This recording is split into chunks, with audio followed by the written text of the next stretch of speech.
6 KG loss করেছি। আর তারপরে আমার থাইরয়েড ছিল। তো আজকে আমি থাইরয়েড মুক্ত, মানে থাইরয়েড আজকে আমার 1 বছর যখন চেক আপ করাতে থাইরয়েডের মেডিসিন দিতে হবে না। ওয়াও, ডক্টর বললেন না থাইরয়েডের মেডিসিন নিতে হবে না? কতদিন ধরে ম্যাম থাইরয়েডের ওষুধ আপনি নিচ্ছিলেন? 12 বছর। 12 বছরের থাইরয়েডের ওষুধ আজকে বন্ধ করে দিলেন স্যার? ডক্টর বন্ধ করে দিলেন? হ্যাঁ ম্যাম, আমি এটাতে খুব প্রার্থনা করি যে আমি থাইরয়েডের জন্য এতদিন ভুগছিলাম। এমনকি আমার একটু একটু নার্ভেরও প্রবলেম দেখা দিয়েছিল। তো আজকে আমি আমাদের এই কমিউনিটিতে যোগ দিয়ে আজকে আমি সমস্ত কিছু মেডিসিন মুক্ত একটা জীবন পেয়েছি। এটাই আমার সব থেকে বেশি আমি খুশি। আর আমার নিজের ওয়েট তো তার সাথে লস করেইছি, 6 কেজি ওয়েট লস করেছি আমি।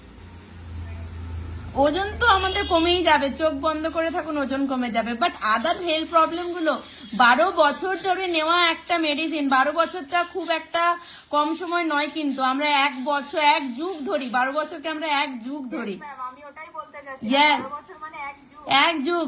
সেই মেডিসিন নেওয়া যদি বন্ধ হয়ে গেছে এবং ডক্টরই বারণ করলেন যে আপনাকে আর মেডিসিন নিতে হবে না, তাহলে বুঝতেই পারছেন যে সবাই আপনারা